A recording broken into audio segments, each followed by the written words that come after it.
Okay, then Helldivers, a new week in Helldivers 2, and it appears that we've got 1 day remaining on the major order, and it's not looking likely that we're going to complete it, which is very odd considering all things entailed. On top of that, the Helldivers Twitter has been posting up some interesting stuff that we may well need to look into, and over on Discord and Reddit, the development team have been going off some. So we're going to be talking about all of that today. If you haven't already, smash that beautiful like button and subscribe with post notifications turned on. It'd be greatly appreciated. Make sure you check out our incredible sponsor, GamerSubs, the company that offer esports athletes and gamers alike with the most effective and healthy energy drink option compared to those tinned alternatives that we're all used to. Link in the description. Use code CloudPlayers at checkout for a cheeky discount. And we're still doing the giveaway here on the channel. If you want to get involved with it, keep an eye on the screen. There'll be an emoji. Pop it up into the comment section below and it'll enter you in. We're announcing it in 2 days' time. So let's dive into the game and see what it is that's happening in Helldivers 2 right now. So starting off, taking a look at the Galactic War map, it's not looking too great. We have to liberate 4 individual planets, and we've managed to liberate Mog,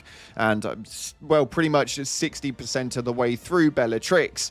We still have Hydrobius and Haldus still to complete, so the map is looking pretty damn bleak, meaning that the Illuminate are definitely not going anywhere. We're not going to be able to get this major order done, and we're not going to be able to complete it running through to the next part, hopefully to give us some more Illuminate movement and what it is that they're actually working on.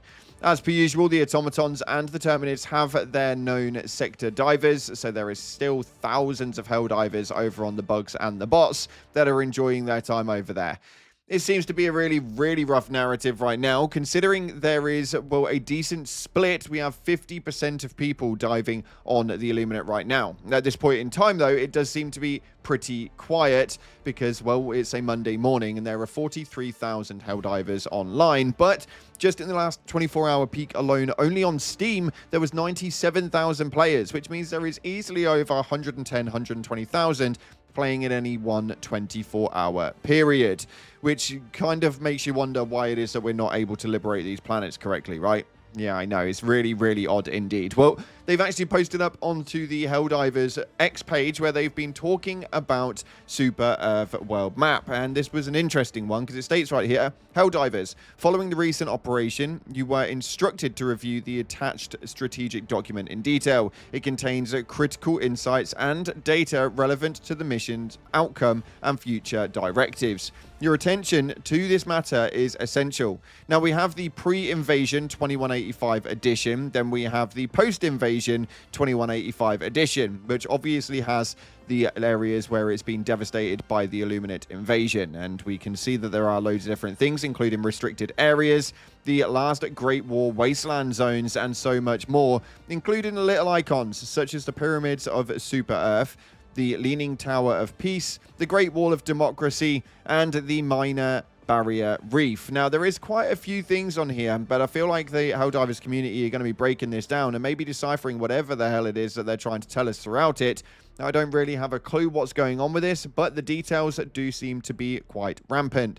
A lot of people are suspecting we'll be back on Super Earth very soon, so we'll have to wait and see. But in other news, Shams Georgiani took back to Discord after not being on there for quite some time to respond to a talk with regards to the Killzone stuff. This is the last time I'm going to mention this, I think, because my lord, this is just never coming at this point. It's like the notorious review bomb cape, isn't it? I don't think we'll ever really see it again. But he came all the way back to Discord just to say that there was no ETA to share, unfortunately, which is extremely, extremely frustrating. So people were wondering how it is that the rotations work inside of the store, and B Vitamin stated that it rotates through the 6 most recently released war bonds Superstore sets as far as I know. I think the guys on the wiki keep the rotation on there somewhere, but yeah, it's not looking like we're going to get the Killzone stuff anytime soon. So until it does come back, it's not going to leave my mouth ever again, because I've had enough of that bloody armor set, that's for damn sure.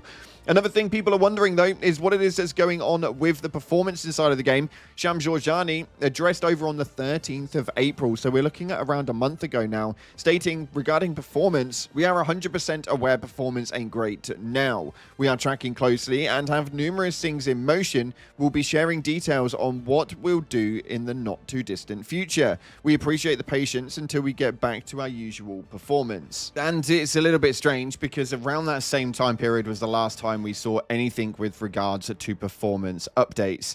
This is something that we are still waiting on, at least for those people on PC. A lot of people are getting really, really concerned with the fact that they can't actually play the game because the performance is so bad and the optimization doesn't operate correctly. But we've not seen anything now for the last 27 days with regards to the actual performance upgrades, or at least based on what we can find via most recent patch postings. If you guys are still having issues via the comment section below, do let me know if you are still having those problems, because I think that it's really important for Arrowhead to understand exactly how bad some of this performance can sometimes be. For me personally, I play on PlayStation and it seems to be absolutely fine over there, and performance wise seems to be running at pretty much the most optimum it's ever been, although PC does seem to be getting the short end of the stick.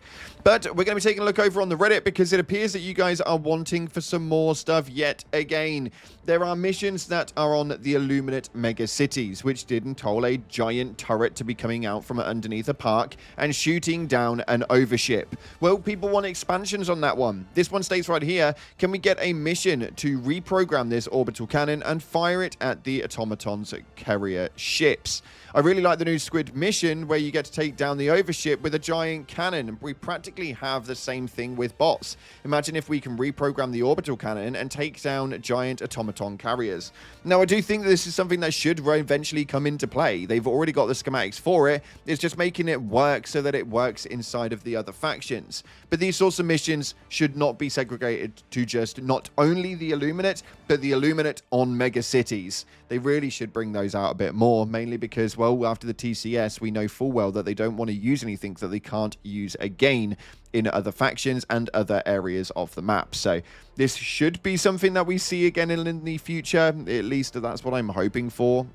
We'll have to wait and see, but I think it's definitely something that is a viable option when it comes to Arrowhead actually expanding the outstanding factions. This one's probably one of the better options for it, in my personal opinion.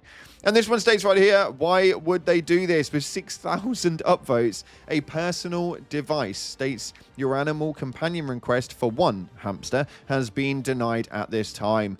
Dude, we can't even get a goldfish on the Super Destroyer, man. Like, what makes you think we're going to actually get a hamster? It's just disappointing. Just disappointing. Give us the goldfish bowl. It would take you 2 minutes to input it into the Super Destroyer log, man. Just give us a goldfish bowl, please. But yeah, overall, Arrowhead's been a little bit of a weird placement. We had the most recent update of Heart of Democracy, and then it's just kind of sat pretty stagnant after that point. We're still having quite a large player base, but unfortunately, it does seem to be a little bit quiet. Maybe that's just after this weekend, and hopefully we roll into the next week with the new War Bond coming on the 12th, which is just a matter of days away now. Hopefully, we'll see some big improvements moving into the game after that point, but I'm not going to hold my breath.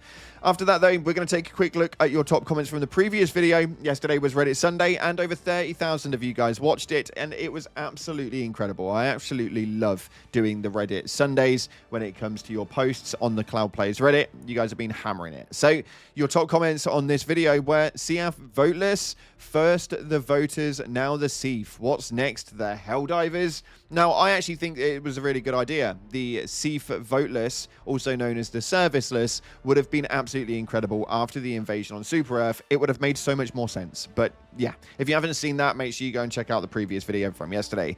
This one states right here, Thief should be only defense missions. It's always bothered me that there's no population on defense planets. Now, that should actually make a hell of a lot of sense, such as the invasions coming from the Illuminate, or the defense operations that are on the Terminid and Automaton sectors should really have the Thief units on there, because we'd need to defend those planets, correct? I think it would just make sense to me. So, yeah, man, we want to see those Thief units soon. And this last one states right here, just remember this when choosing for Miss Democracy. An eagle never misses. Now, yes, there is a competition currently going in for Miss Democracy and who it is that they think it is. We'll put it up on the previous video, so make sure you check it up on there. But we're also going to put it up in the poll station later on today. I want to know what you guys are most thinking, whether it's Eagle 1, whether it's the Thief Girl, or so many more inside of the game. It's intriguing for sure, but overall, a lot of you guys are fighting between the Eagle 1 girl and the Thief girl. It's quite funny, that's for sure. Unfortunately, though, that's all we got time for today. I'm going to leave you with that one. It's a really quiet time in Helldivers 2, and we are looking into other games at the moment. One of my more favorite ones is Jump Ship. I'm absolutely loving the demo on that one right now, so yeah, maybe give it a go. If you haven't already, smash the like button, subscribe, post notifications turned on. Appreciate all of your faces, but as always, up until the next time, I'll see you in the clouds.